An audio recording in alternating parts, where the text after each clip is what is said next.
উনি লালকেল্লা থেকে যে ভাষণটা দেবেন সারা ভারতবর্ষের মানুষের নিয়ে দিতে হবে, তাহলে তাকে কতটা যোগ্যতা সম্পন্ন হতে হবে, তার ভাষণ কতটা নিখুঁত হতে হবে, যে আমার এক একটা কথা এটা আমার এলাকার লোকের জন্য না, এটা সারা ভারতের যত প্রায় 130-140 কোটি মানুষ আমার ভাষণটা শুনবে।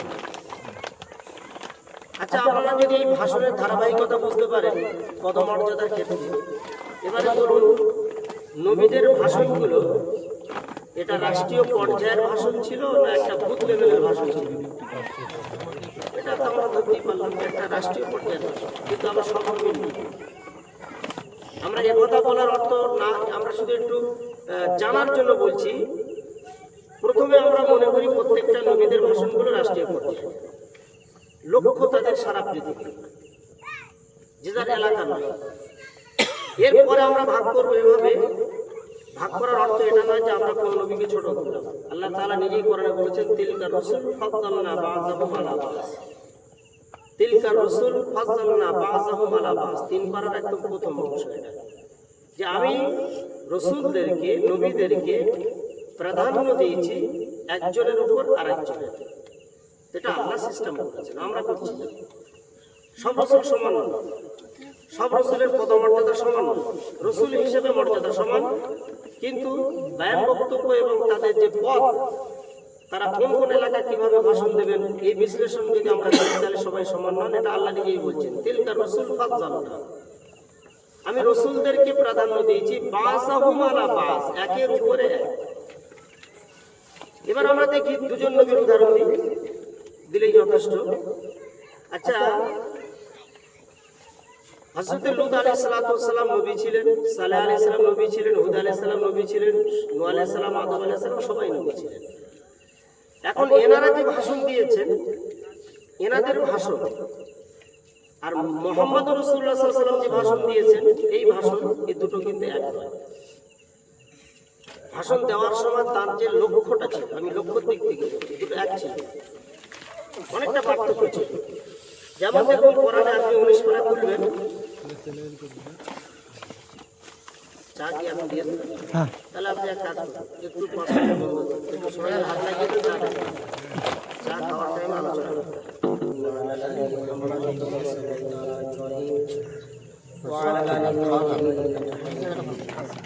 اللهم بارك على محمد وعلى ال محمد كما باركت على ابراهيم وعلى ال ابراهيم আমরা যে বিষয়ে আলোচনা শুনছিলাম সেটা থেকে শুরু করি, যে আমরা কয়েকটা নবীর বিষয়টা দেখি যে তাদের ভাষণগুলো কেমন ছিল।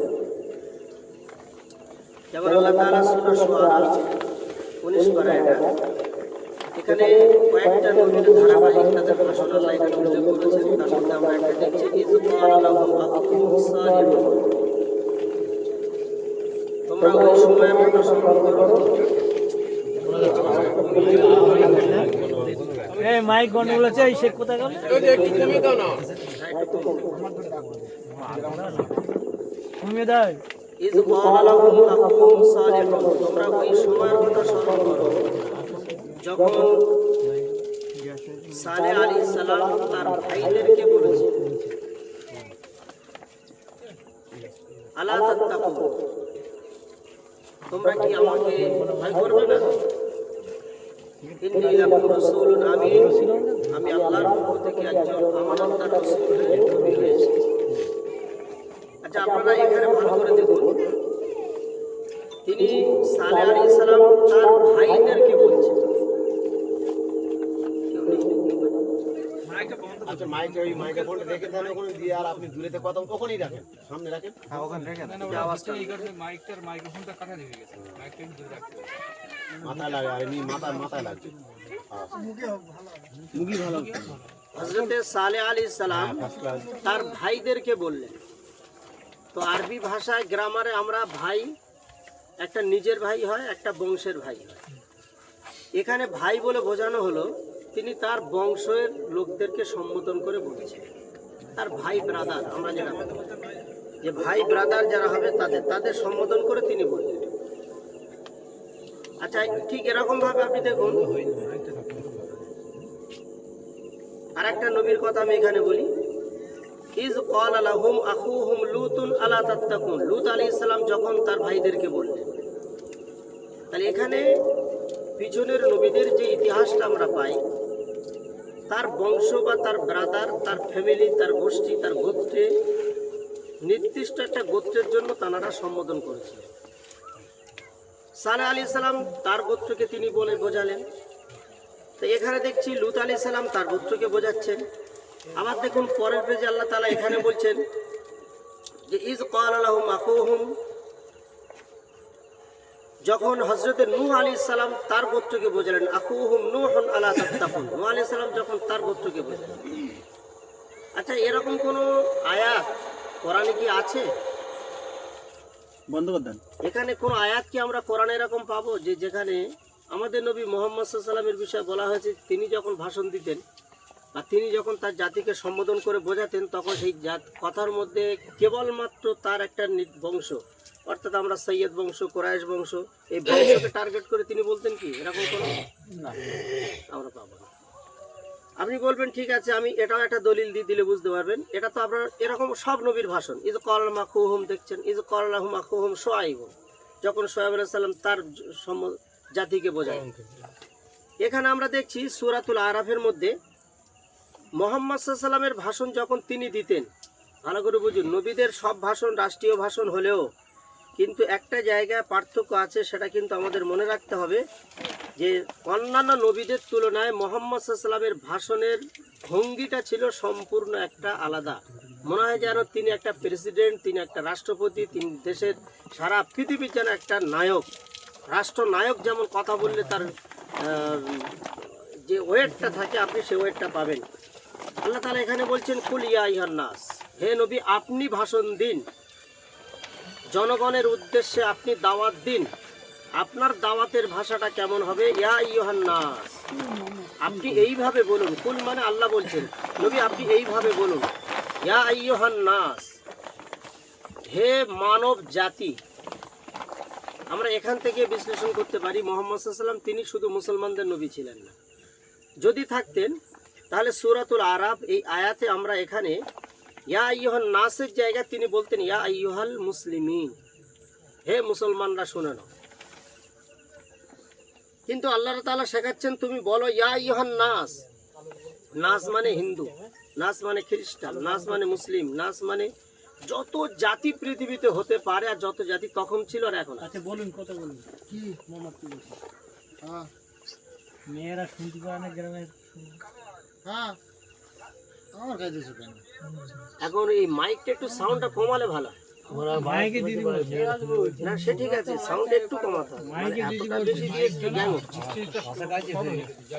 মাইকটা কোথায় আছে? এইখানে আছে।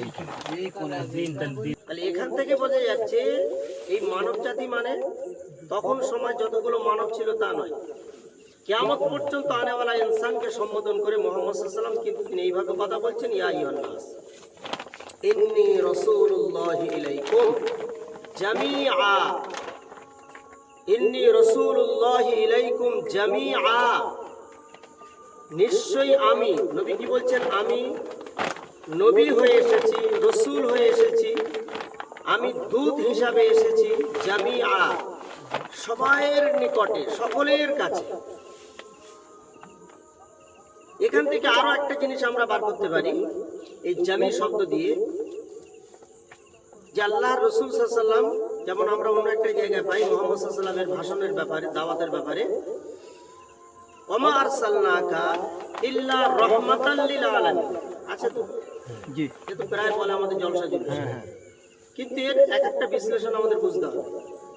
এই আয়াতের কতটা পাওয়ার আছে আমরা একটু দেখি। আল্লাহ তাআলা বলছেন ওমা আরসালনাকা, হে নবী আমি আপনাকে পাঠাইনি। প্রথমে বললেন আমি আপনাকে পাঠাইনি, ইল্লা রাহমাতাল লিল আলামিন, তবে আমি পাঠিয়েছি আপনাকে রহমত স্বরূপ।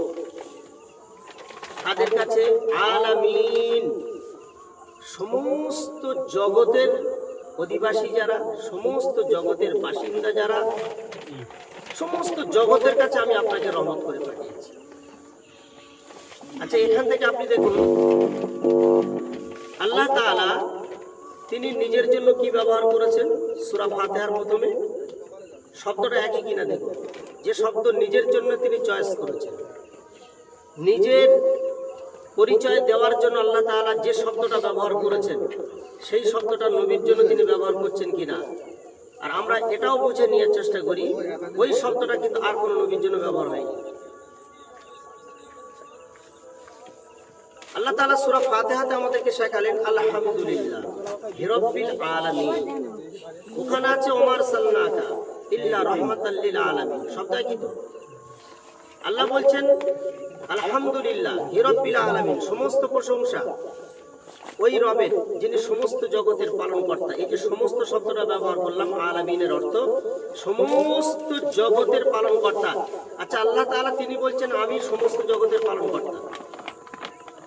এখন কেউ যদি বলে কেবলমাত্র আল্লাহ পৃথিবী নামে যে জগৎটা আছে এর পালনকর্তা, আর মঙ্গল নামে একটা যে জগৎ আছে, বৃহস্পতি নামে যে জগৎ আছে, শনি গ্রহ নামে যে জগৎ আছে, এর পালনকর্তা অন্য রব আছে, এটা কি ব্যাখ্যাটা ঠিক হলো? আমরা যদি মনে করি কেবলমাত্র পৃথিবীটাই হলো শেষ, এর বাইরে আর কোনো জগৎ নেই, এর বাইরে আর কোনো দুনিয়া নেই, এর বাইরে আর কোনো পৃথিবী নেই, তার নেই মানে শুধু পৃথিবী আমরা যেটা বাস করছি এটাই কেবলমাত্র শেষ। যদি এরকম একটা হবে, পৃথিবী নামে গ্রহ যদি একটাই শেষ হবে, তাহলে আল্লাহ এখানে বহু বচন ব্যবহার কেন করলেন? সমস্ত জগৎ, এই সমস্ত জগৎ শব্দটা দিয়ে আল্লাহ বুঝিয়ে দিলেন তোমরা যে পৃথিবীতে আছো এ ছাড়া আরো অনেক গ্রহ আছে, সেগুলো যুগের সাথে সাথে বৈজ্ঞানিকরা আবিষ্কার করতে পারে অথবা নাই বা করতে পারে। সবটা যে আবিষ্কার করতে পারবে তা নয়। এখন যতটা পেরেছে ততটা আমরা জানতে পারছি যে এখান থেকে চাঁদ নামী পৃথিবীর একটা উপগ্রহ আছে, একটা মঙ্গল গ্রহ আছে। তো এরকম গ্রহ অনেকগুলো আছে এই পৃথিবীর মতো। তো আল্লাহ তাআলা একটা শব্দের মধ্যে পুরো বিজ্ঞান মানে নবমণ্ডল ভূমণ্ডল তিনি এখানে ঢুকিয়ে দিয়েছেন। এবার মানুষ গবেষণা করে বার করুন, গবেষণা করে বার করুন। আল্লাহ বলছেন আমি সমস্ত জগতের পালনকর্তা।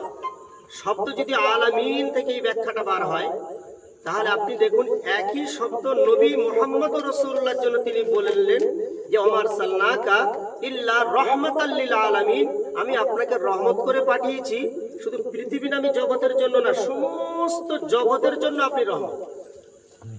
নবীর মর্যাদার এবার কোথায় গেল?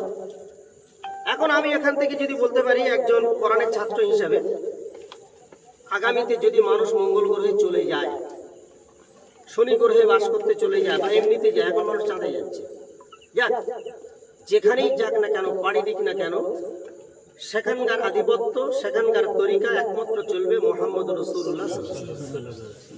ওখানকার জন্য আলাদা কোনো নবী কাউকে পাঠানোর প্রয়োজন নেই।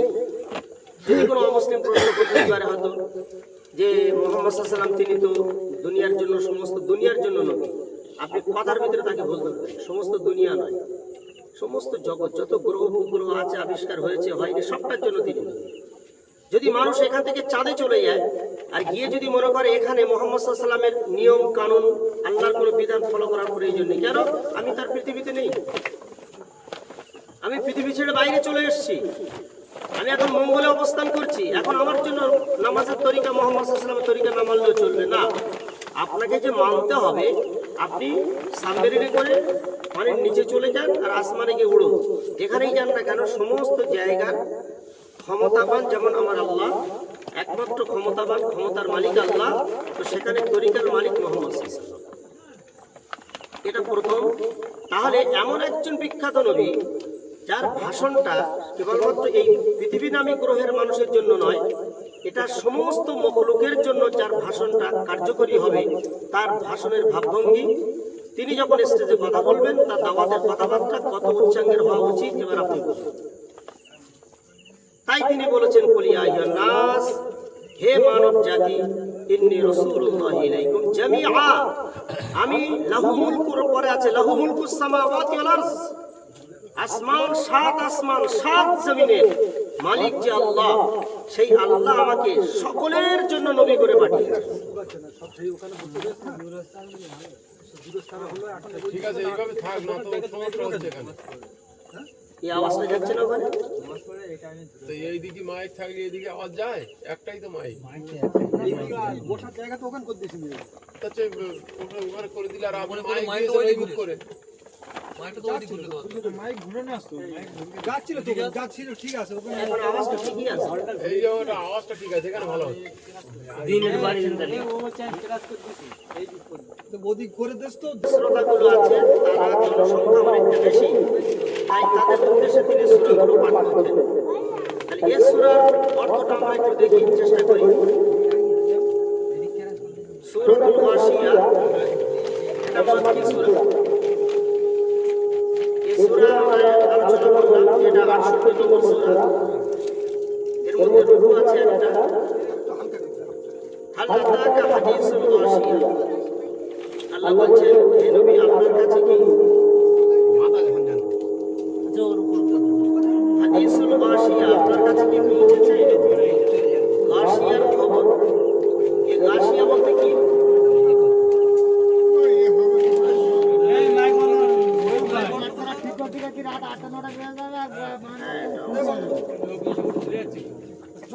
হবে আর বস কাল ভাই, বস এর মধ্যে মজলিস ভেঙে দিলি হবে। যে মাইকটা বন্ধ করে। চলে চলো। এই মুরগি কত সুন্দর আওয়াজ শোনা যাচ্ছিল। মেয়েরা বসে মেগা শুনতে মেয়েদের বলো যে প্রকাশে মাইক খারাপ হয়ে গেছে, কিছু করার নেই, কি করবে?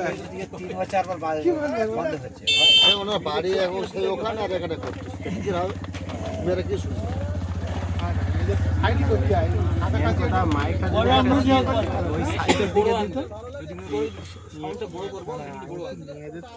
বসুন, এবার বসে। আলাদা পর্দা করে পাইপ দিলে ভালো হতো। মাইক বন্ধ থাক। আগামীতে আপনারা মেয়েদের জন্য একটি কাছাকাছি ব্যবস্থা না বলে করবেন। থাকতে পারছি না। আমাদের এই চারটে মানুষের মাঝখানে একজন আলেম এসে বসে আছে, মনে করি খুব ঝাঁটা আলেম। আমরা তার সম্মান 14 বার তার গিয়ে বাধা সৃষ্টি করছি।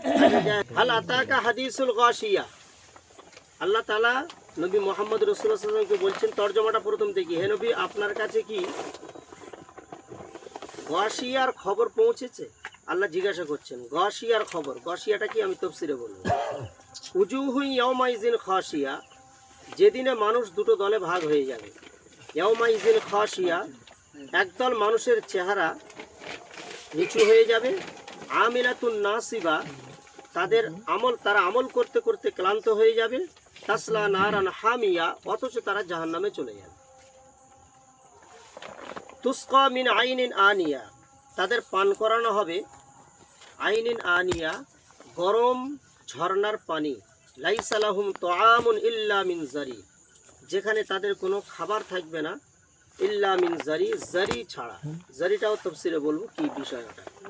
লা ইউসমিনু ওয়ালা ইউগনি মিন জু', বলছি যে খাবারটা খাওয়ার পরে না সে শরীর তার স্বাস্থ্য লাগবে, সে মোটা হবে।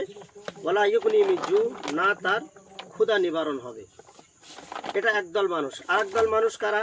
উজুহু ইয়াওমাইজিন নাইমা, যাদের চেহারা অত্যন্ত উজ্জ্বল হবে, ফুটন্ত হবে। লিসাইহা রাজিয়া, তারা তাদের কৃতকর্মের উপরে তারা রাজি থাকবে। ফি জান্নাতিন আলিয়া, উঁচু উঁচু বিল্ডিং বালাখানাতে তারা বসবাস করবে। লা তাসমাউ ফিহা লাগিয়া, সেখানে কোনো রকমের চিল্লামিল্লি শোরগোল এটা হবে না। ফিহা আইনুন জারিয়া, সেখানে নহর প্রবাহিত হতে থাকবে। ফিহা সুরুরুম মারফুআ, এবং সেখানে খাট পালং থাকবে, অনেক উঁচু উঁচু বিছানা থাকবে। ওয়াকওয়াবুম মাওজুআ, এবং পিয়ালাগুলো তাদের সামনে রাখা হবে, সাজানো থাকবে। ওয়ানা মারিকু মাসফুফা, এবং কার্পেটগুলো তাদের জন্য বিছানা থাকবে। ওয়াজারাবিয়্যু মাবসুসা, এবং মোটা মোটা কালিন যেটা বলা হয় বিছানা থাকবে। আচ্ছা, এটা একটা ধাপ। আমরা এই পর্যন্ত প্রথম আলোচনাটা করি, তারপর সময় থেকে আগে বাড়বো। এখন এই সূরার মেন বিষয়বস্তুটা হলো, আল্লাহ রাসূল সাল্লাল্লাহু আলাইহি ওয়াসাল্লামের মাধ্যমে আমাদেরকে জানানো হচ্ছে যে সমস্ত মানুষগুলোকে দুটো দলে ভাগ করে দেওয়া হবে, তৃতীয় কোনো দল থাকবে না। এই দুটো দলের মধ্যে প্রথম দলকে আমরা জানতে পারলাম। আচ্ছা, প্রথম আমরা গাশিয়া, এটা আমরা ব্যাখ্যা করি। গাশিয়া মানে ঢেকে দেওয়া। কোনো জিনিসকে পুরোপুরি ঢেকে দেওয়া যাতে না দেখা যায়। আমরা যে চাদরটা ব্যবহার করি গায়ে, মুখ খোলা থাকে, এটা গাশিয়া বলা যাবে না। মুখ সমেত যদি পুরোটা ঢেকে দিই তাহলে আমরা বলতে পারি যেটা গাশিয়া হয়। যে কোনো জিনিসকে পুরোপুরি ঢেকে দেওয়া, এমনভাবে ঢেকে দেওয়া হবে যে কিছু দেখা যাবে না, একদম অন্ধকার হয়ে যাবে। তো এখানে গাশিয়া বলতে কি বোঝানো হয়েছে? ঢেকে দেওয়ার অর্থ এটা। যেমন দেখবেন একটা ওই পাগলদেরকে বলা হয় যে হুয়ার রজুলুল আল গাশি, ও একজন পাগল ব্যক্তি, ওকেও গাশি বলা হয়। কেন ওকে পাগল বলি? পাগলকে গাশিয়া কেন বলা হয়? ওর কি ঢেকে দেওয়া হয়েছে? হ্যাঁ, ওর একটা পরিষ্কার পরিচ্ছন্ন খুব সুন্দর একটা বুদ্ধি বিবেক ছিল, ব্রেন ছিল, যেটার উপর একটা পর্দা পড়ে যাওয়ার কারণে ওর ব্রেন আর কাজ করছে না। ও ভালোকে ভালো জ্ঞান করে না, মন্দকে ভালো বলতে পারে, পায়খানা খেতে পারে, কি কথা বলে নিজেই জানে না। এই যে একটা উল্টোপাল্টা হয়ে গেল, কিসের কারণে? হাত তো হাত আছে, পা তো পা আছে, তার চোখ সব ঠিকঠাক আছে, কিন্তু এরপর আমরা তাকে পাগল বলছি। এই জন্য বলি যে যেহেতু একে গাশি আরবিতে বলা হয়, এই জন্য ওর ব্রেনের উপরে একটা পর্দা পড়ে গিয়েছে, ফলে ওকে আমরা গাশি বলি। এখন এখানে গাশিয়া বলতে বোঝানো হয়েছে কোন জিনিসকে? কেয়ামতের দিনকে গাশিয়া বোঝানো হয়েছে, কেয়ামতের দিন। আচ্ছা, এবার আমরা দেখি কেয়ামতের দিনকে গাশিয়া কেন বলা হলো? কেয়ামত কি ঢেকে দেয়? হ্যাঁ, কেয়ামত এমন একটা ভয়ঙ্কর দিন, যে দিনটা শুরু হওয়ার সাথে সাথে মা তার মেয়েকে চিনবে না, মেয়ে তার মাকে চিনবে না, বাপ তার ছেলেকে চিনবে না, ছেলে তার বাপকে চিনবে না, পরিচয় হারা হয়ে সব যে যার মতো পাগলের মতো ঘুরে বেড়াবে। এই দৃশ্যটাকে আল্লাহ তাআলা বলছেন গাশিয়া, ঢেকে দেওয়া হয়েছে।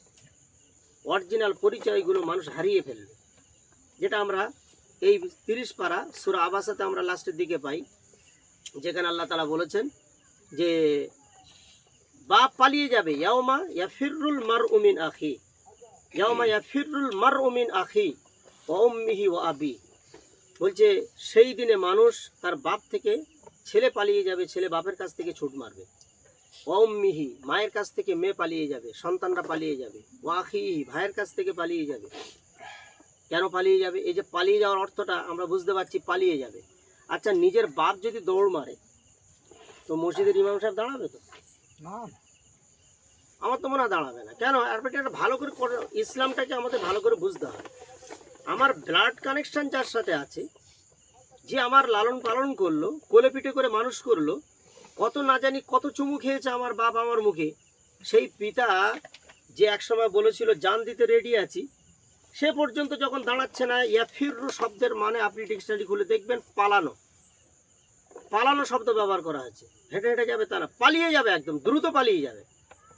কেন পালিয়ে যাবে? ব্যাখ্যা আল্লাহ রাসূল সাল্লাল্লাহু আলাইহি ওয়াসাল্লাম বলছেন যে ওই ছেলে যেন বাপের কাছে একটা নেকি ধার না চায়।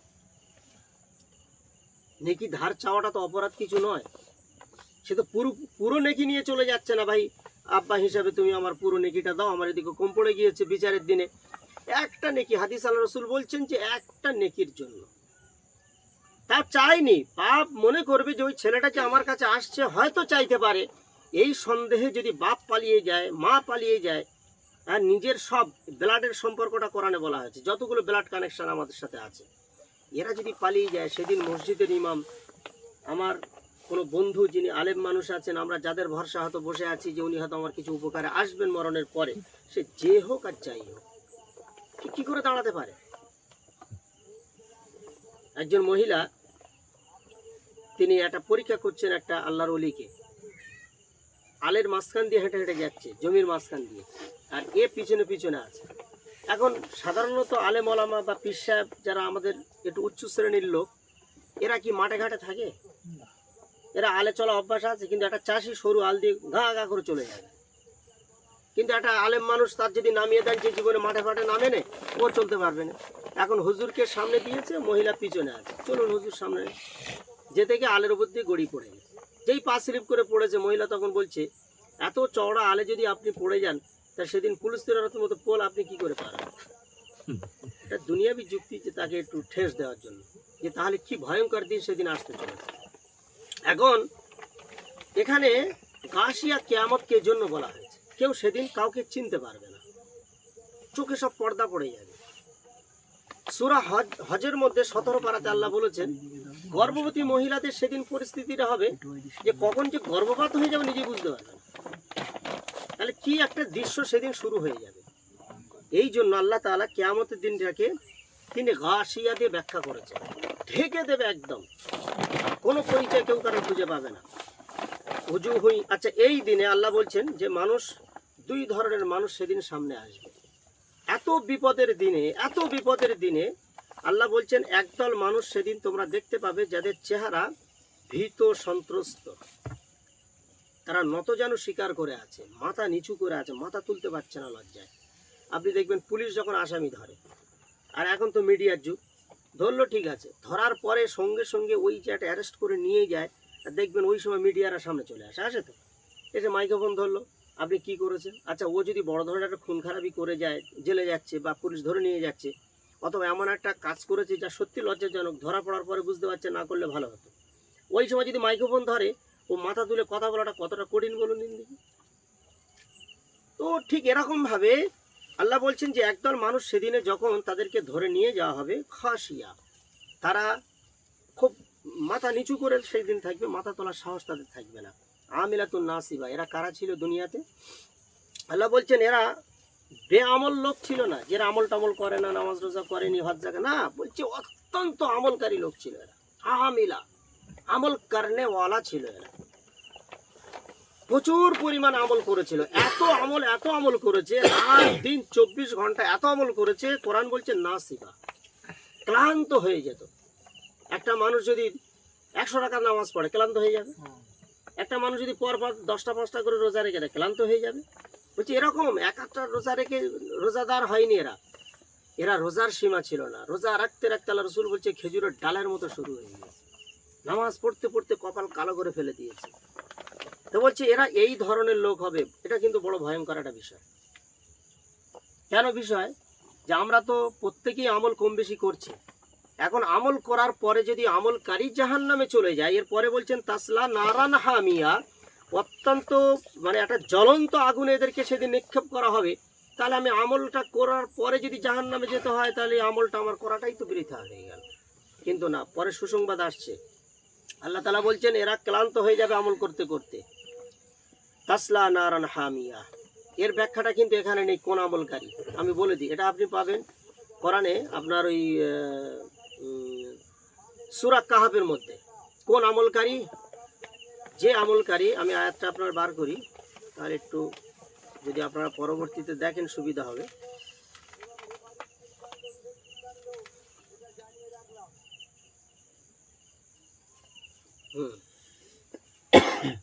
কুল হাল নুনাব্বিউকুম, এই আয়াতের 2 কপি ব্যাখ্যাটা দেখবেন। আমি শুরুতেই আপনাদের সম্ভবত বলেছিলাম যখন দার্স শুরু করি, যে কোরআনের ব্যাখ্যা হলো প্রথমে আমাকে দেখতে হবে আয়াতের ব্যাখ্যা অন্য কোনো আয়াতে পাওয়া যাচ্ছে কিনা। এটা হলো 1 নম্বর ব্যাখ্যা। যদি কোরআনের কোনো আয়াতের ব্যাখ্যা অন্য কোনো আয়াতে আমরা পুরোপুরি না পাই, তাহলে আমাদের এবার হাদিসের দিকে যেতে হবে। হাদিসে যদি আমরা সেটা কোনো ইঙ্গিত না পাই, তখন মুফাসসিরিন হযরতগণ যারা কোরআনের বিশেষজ্ঞ, তারা কি বলেছেন আমরা সেখান থেকে কালেক্ট করব।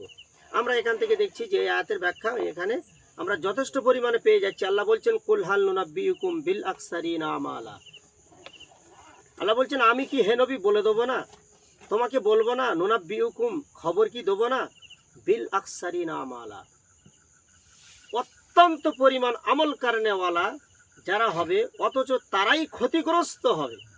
আমলের করার পরে ক্ষতিগ্রস্ত হবে কোন লোকেরা, কোন দলের কোন লোকেরা? আল্লাহ রাসূল বললেন যে আল্লাহ রাসূল অবশ্যই আপনি বলুন, আমল করবে ফির ক্ষতিগ্রস্ত হবে।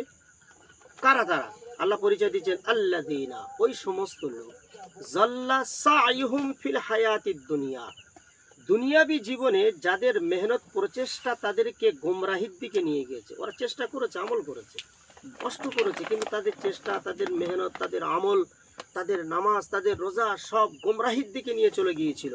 ওহুম ইয়াহসাবুনা, অথচ তারা ধারণা করছিল, যখন নামাজ পড়ছিল, রোজা রাখছিল, তারা ধারণা করছিল আন্নাহুম ইউহসিনুনা সুনআ, ওরা উত্তম উত্তম আমল করছে, আমরা যে কাজটা করছি অথচ খুব ভালো, খুব ভালো, খুব ভালো। আচ্ছা এবার আপনি বলুন, এখান থেকে কোন জিনিসটার কারণে এই পদস্খলনটা হতে পারে? একটা লোক আমল করবে, নিজেকে ভালো মনে করেই আমল করছে, জান্নাতের উদ্দেশ্যে আমল করছে, আল্লাহ সন্তুষ্টির জন্য আমল করছে, অথচ কোরআন বলছে ওরা গোমরাহ, ওরা পথভ্রষ্ট। আর ওখানে বলেছেন তাসলা নারান হামিয়া, ওরা জাহান্নামী। এত বড় বিপদ আমলকারীদের জীবনে যদি নেমে আসতে পারে, তাহলে আমাদেরকে এখানে আমরা দেখি কারা। আল্লাহ রসুল সাল্লাহ সাল্লাম বলছেন যে এই সমস্ত আমলকারীরা কারা জানেন? যাদের আমল তো ছিল, আমলের মধ্যে নবীর তরিকা ছিল না, এইটুকু, আর কিচ্ছু নেই। আমল করেছে ঠিক আছে, কিন্তু নবীর তরিকা মোতাবিক না হওয়ার কারণে আল্লাহ বলছে ওদের আমলগুলোকে নিজেরা মনে করছে ভালো, অথচ ওগুলো ভালো ছিল না। এই জন্য শুধু আমাদের আমল করলে কিন্তু হবে না। এখান থেকে আমাদের একজন নামাজি হিসাবে, আচ্ছা দুনিয়াতে এমন কোনো নিয়ম আছে যেটা রিনিউয়াল করা হয় না? আমরা ছোটবেলায় দেখেছি পাসপোর্ট করা হতো, পাসপোর্ট সারা জীবনের জন্য ছিল। এখন সরকার নিয়ম করেছে না, ও পাসপোর্ট সারা জীবন চলবে না, তোমার প্রতি 10 বছরে রিনিউয়াল করতে হবে, তাই তো? হবে না, তাহলে নিয়ম করে দিল। এরকম ভাবে আপনি চাষবাস দুনিয়ার যে কোনো কাজে দেখুন, প্রত্যেকটা জিনিস আমরা একবার করে জনম জনম তার উপর ভরসা করে বসে থাকি না। আমরা মাঝে মাঝে চেক করি, মাঝে মাঝে আমরা চেক করি ওটা কি হচ্ছে না হচ্ছে। ঠিক এরকম ভাবে আমরা নামাজি যারা না, আমরা নামাজে রিনিউয়াল করি না। এর একটা নতুনত্ব আনতে হবে, এটা একটা গবেষণায় আনতে হবে, এটাকে আমরা চেক করতে হবে। এটা চেকটা কিসের? যে আমি যে নামাজটা পড়ছি, ছোটোবেলা একটা নামাজ শিখেছি, ঠিক আছে, বাপের হাত ধরে সবাই আমরা মসজিদে গিয়েছি, দাদার হাত ধরে মসজিদে গিয়েছি, আমিও গিয়েছি, আপনারা গিয়েছেন, হাত ধরে নামাজ আমরা একটা শিখেছি। ঈদ বকরা ঈদে বাপ মামার সাথে সবাই গিয়েছি আমরা মসজিদে, গিয়ে একটা নামাজ আমরা শিখেছি। আচ্ছা আপনি কি কোনোদিন এখন বলতে পারবেন, যারা আমরা এখানে বসে আছি, বড় হওয়ার পরে যখন আমি লেখাপড়া শিখেছি, যখন থেকে আমি কোরআন হাদিস পড়ার মতো আল্লাহ আমাকে যোগ্যতা দিয়েছে, চোখ দিয়েছে, প্রত্যেক মানুষের আছে, কিন্তু আপনি আপনার ভাষা শিখেছেন কিনা?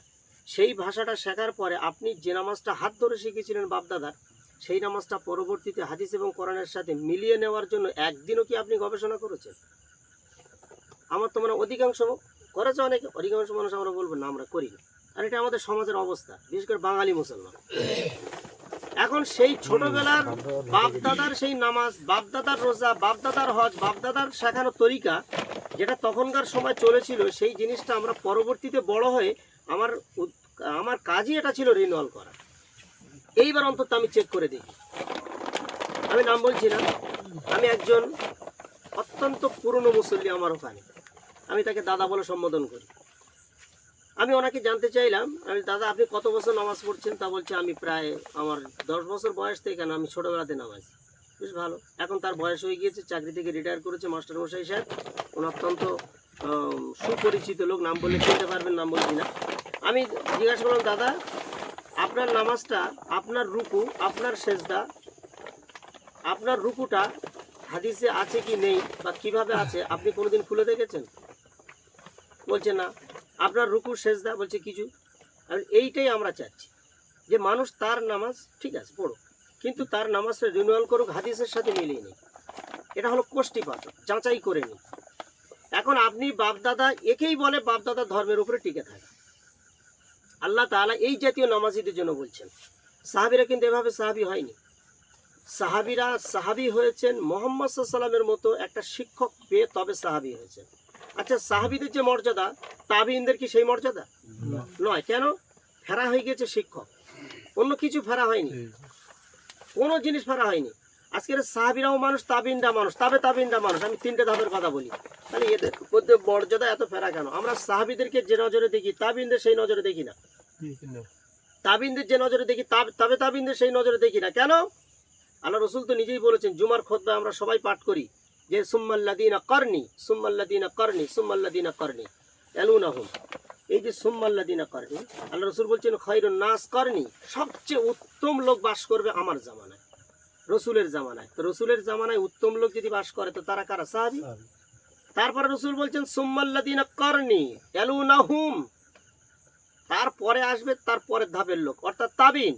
তারপর বলছেন সুম্মাল্লাযীনা ইয়ালুনাহুম, 3 বার বলেছেন ওটা, যে উত্তম জামানা আমার জামানা, তারপরে তার সাথে যারা মিলে থাকবে, লেগে থাকবে তারা, তারপরে তাদের সাথে যাদের সম্পর্ক থাকবে তারা। এরপরে রাসূল বলছেন হুমুল্লাযীনা আরজাল, এরপরে শুরু হয়ে যাবে অশিক্ষিত বর্বরতার যুগ, শুরু হয়ে যাবে, মানুষ উল্টো পাল্টা দিনকে পালন করতে শুরু করবে। তার 3টে জামানার গ্যারান্টি রসুল নিয়েছেন। 4র্থ জামানাকে আরজাল বলেছেন। আরজাল শব্দের অর্থ নিকৃষ্ট, ঘাটিয়া, ঘাটিয়া লোকের জন্ম হবে। পথভ্রষ্ট লোকের জন্ম হবে, মাথায় টুপি থাকবে, মুখে দাড়ি থাকবে, দিনের নামে ধোকা দিয়ে বেড়াবে। রসুল বলছেন এটা। কিন্তু তিনটে জামানার যে সার্টিফিকেট রসুল দিয়েছেন, এই তিনটে জামানার লোকের মধ্যে সবচেয়ে উত্তম রসুল বলছেন খায়রুন নাস করনি, আমার জামানার লোক সবচেয়ে উত্তম। তাহলে সাহাবি, এবার আমরা বলি সাহাবিরা এত উত্তম হলেন কেন? মুহাম্মদ সাল্লাল্লাহু আলাইহি ওয়াসাল্লামের মতো শিক্ষক পেয়েছেন বলে, অন্য কোনো কারণ নেই। আচ্ছা এবারে বলি সাহাবিরা এত সুন্দর শিক্ষক মুহাম্মদ সাল্লাল্লাহু আলাইহি ওয়াসাল্লামের কারণে, তাবিনরা এত মর্যাদা পেয়েছেন কেন? সাহাবিদের মতো শিক্ষক পেয়েছেন। তাবিনদের যে জ্ঞানটা এটা কোথা থেকে পেয়েছেন? সাহাবী